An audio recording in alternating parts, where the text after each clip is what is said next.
Hello, and welcome to Nightmare Dungeons and Chill. This is a little series I'm going to be doing where we basically just go over pretty much just about anything. Because with a game like Diablo, you can play for hours and pretty much go brain dead if you want to. So first and foremost, one thing I have to get out of the way because it's something that always kind of bugged me when playing other action RPGs, even Diablo 3 to an extent, but they had the lore reasons for the way it was. Having the Nightmare Dungeons consist of actual physical places that you go to, instead of just a random rip in space-time that a blue magical man opens up for you. Which, I'm not trying to sound derogatory or anything by saying blue like that, but, And it's just nice to actually have a place that's always going to be the same place. It's an actual place, a space in the world that you go to with its own name, its own location. And it makes it feel more like actual dungeon delve than just, opening up a portal into space-time. Which, it works for different games. Some games do it lazy. Some games actually do it correctly. I feel like you can't beat having an actual physical space. Like, oh, we're gonna run yada yada. We're gonna run so and so instead of just, hey, you want to do a rift? Hey, you want to do a chamber? You want to do a run? That's not bad. That's the best one. When it's just you want to do a run. But yeah, I can definitely say with Diablo 4 so far, the game's just shy or at. Actually, yeah, just shy of a month of the recording of this video. The game's just shy of a month being out, and even though people have their things they don't like about Nightmare Dungeons, the affix system, the affliction system, the ranking of the tiers, or I should say the way the tiers actually go up in difficulty. So far, I'm only just hit level 60, but so far I'm having an absolute blast with the Nightmare Dungeons. More than I did with Rifts. More than I did with New Game Plus in Diablo 2. Or New Game Difficulties, I guess, what you call them. But it's pretty much, the modern day version of New Game Plus. But with the dungeons specifically, I feel like, because obviously, with the dungeons, their setup is their setup. Even though there is what seems like some small randomization in the tile layouts with how far right something might be, or how soon there's a shrine, if there's a shrine, like little variables. But the generation is just static enough to where you have that sense of familiarity that makes you excited and or not excited to do a dungeon. And at the same time, the affliction, especially with how the afflictions start to ramp up that I've noticed. Because at the sigil crafter you can take a sneak peek at ancestral sigils and see that you have the gates of hell waiting to be opened once you get to that point. I'm running tier 10 and 11s pretty comfortably right now. But, they're starting to get to the 4 afflictions. I know I get 5 soon. I think it goes all the way up to 12. I'm not sure. I have to look at it again. Don't quote me on that. I'll probably put it in post if I find out if it goes to the 12 or not. Or if I'm wrong or right. But yeah, I'm having a blast with the dungeons. It's the fact they're actual dungeons and not just something that's called dungeons. Because I also hate it when games do that. Like, oh, you're going into an ice-filled cave with cultists who are trying to summon an ancient deity. It's a dungeon. No, it's not a dungeon. It's a cave with a bunch of people. Fucking old men whose families don't love them anymore. Children who want to summon the Dark Brotherhood, and it doesn't work out. Especially when they call dungeons like anything that just has an entrance. Which, I could walk in Applebee's and call that shit a dungeon if I want to. It doesn't really work that way. But yeah, Diablo 4 doing a fantastic job with the dungeons. Especially the design. Some people don't like the objectives. Fuck the objectives. The design of the dungeons alone makes them enjoyable to go through. At least for me personally. But yeah, the dungeons, fantastic so far. Absolute blast.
So one of my favorite things about how Diablo 4 does loot, especially once you get to World Tier 3, is you just start getting good shit.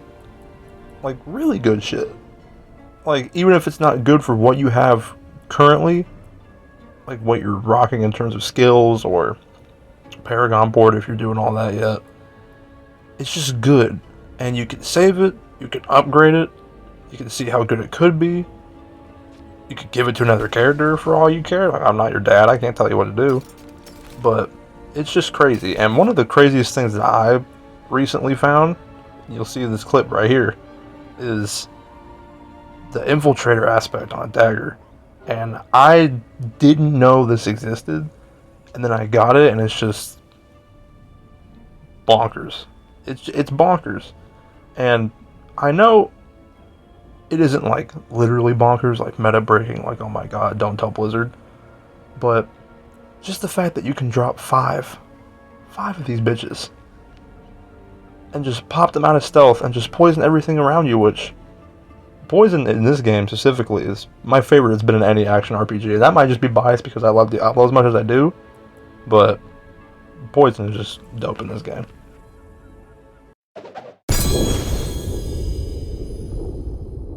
How dope is it, you may ask? Well, I'm about to tell you. And I know you definitely didn't just ask that question, but you're about to find out anyway. And my personal favorite thing about poison in this game is how exactly it works visually and how the game relays to you the information that something is so poisoned, in fact, that you don't even have to touch it anymore. Which is why, as my slogan goes, personally, when you poison something in Diablo 4, you let it die. You let it slowly wither away like a spider where you just broke half its legs and you left it on the floor. That's how I like to treat enemies in Diablo 4 with poison, because I'm just a cruel, masochistic person like that. And that's the reality I live. But the main thing that I love about poison so much is just the fact that you can make it so strong, so early, and because it scales up with you, like everything else, which is also why I love how Diablo handles the power you gain from actual levels, not just gear, skills from skill points that you also get from leveling, but you know what I mean when I say that. And really just how when you apply poison to something, it's immediately effective in at least one way, but can be effective in like 4 or 5 if you build it correctly. Or in that way, because there's multiple different ways to build every single stats effect in the game, which I always appreciate. Diversity is king. Diversity is king. And as you can see, Poison Trap combined with Infiltrator, again, busted ass aspect in my personal opinion for how I like to play. Poison Trap itself is just so good. 1 for the CC, 2 because the aspects that go along with it, just trap skills in general, which I don't think are underrated currently, but I definitely don't hear people talking about them that much. Or at least as much as I would like to see people talking about them. And the fact that you just have a trap that basically stun locks the enemy for at least the 1.5 seconds that the knockdown gives you with the first initial upgrade. You're stun locking them for an extended period of time, applying a very large amount of poison damage very rapidly, as long as they're in the trap area. And on top of that, when things are going correctly, when things are going absolutely swimmingly, for your little poisonous trickstery self, their health bar is already a faint, opaque red, because they're going to be dead in a few seconds. A minute tops, if it's a chunky enemy. Because poisoning and poison damage are 2 separate things, and they can stack on top of each other in the same instance, because poison imbuement is a thing. And don't even get me started about doing double imbuments, triple imbuments if you want to be real adventurous. But I mean, damage is damage, and it gets pretty bonkers.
The very first time I played the first beta, no, it was the second beta, the second open beta they had, I was very skeptical, because it was also the first time I played the game in general, but I was very skeptical about how the skill trees looked, because it was a skill tree going down, which saying it like that makes me sound like stupid, but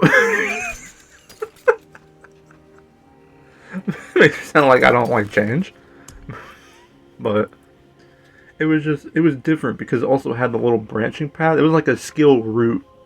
I mean, it is like a skill root that branches off into the little trees with the little nodes and all the skills and everything, with the bigger columns with the names and the titles and the skill categories. And then there's also the Paragon board, which, you know, we know nothing about in the beta, but all the stuff in Diablo 4 with the skills and everything seems really stringent and really, like, I don't know, just like you would have to really put a lot of skill points into something for it to be good within a cluster, and that would take a lot of your skill points, and then you'd be stuck into a decision because you spent so many. But then the fact that respecs, all it takes is gold, which mid-game, the costs seem like a lot to respec, really to do anything in general. But once you get into the higher world tiers, at least from what it seems like now, once you get into the higher world tiers, respecing becomes such a, like, passive thing. Like, I want to try this. Maybe I want to put a point over here. Maybe, will this make a difference if I put an extra point here? Like, it's a kind of freedom that doesn't, like, necessarily allow you to completely change your build. I mean, you could, but it will be at a pretty hefty detriment, if you want my honest opinion. At least to your goal, but again, because gold is so easy to come by in the higher world tiers, I don't really even think it's that much of an issue, but it gives you just enough financial freedom in terms of messing with your skills and your setups to where you feel comfortable doing it, and that's always a plus, in my opinion.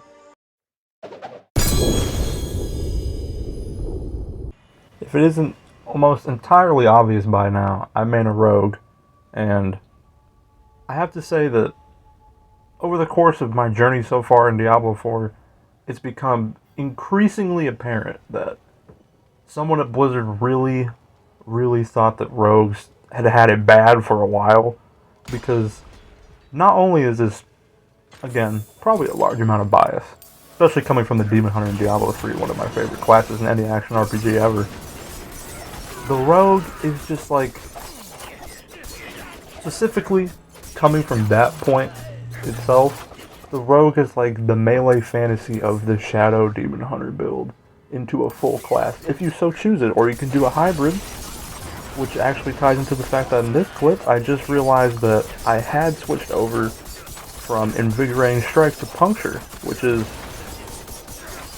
arguably, not arguably, the best basic skill for the rogue, because it just does 3 things at once, and it's incredibly strong and incredibly fucking fast. Because attack speed on the rogue gets pretty nutty. Gets pretty bonkers if you specifically take combo points, which ties into my current favorite unique dagger, the only unique dagger I have and have gotten, Condemnation. I believe is the correct way to say it. I have to look at it again. I might not know how to spell. I don't know. I didn't graduate. But just the combo point bonuses themselves are just so strong and novel, and just tie into the fact that you really are a jack of all trades in concept and actions when you play as a rogue. And just the people at Blizzard, the people at the Diablo 3, let me say more specifically, the people at the Diablo 3 team at Blizzard, Diablo 3, Diablo 4, the Diablo 4 team at Blizzard, did a absolutely fantastic job with the classes in this game. I've tried the other ones a little bit. I can't speak extensively on them because I've mainly been playing as a rogue. The highest I got was, I think, level 10 with a sorcerer before when I first started, and then I immediately just started beelining everything with the rogue because I'd have way too much fun with the rogue. But I know I'm going to have a great time with the necromancers, which is going to be the next class I'm probably going to pick.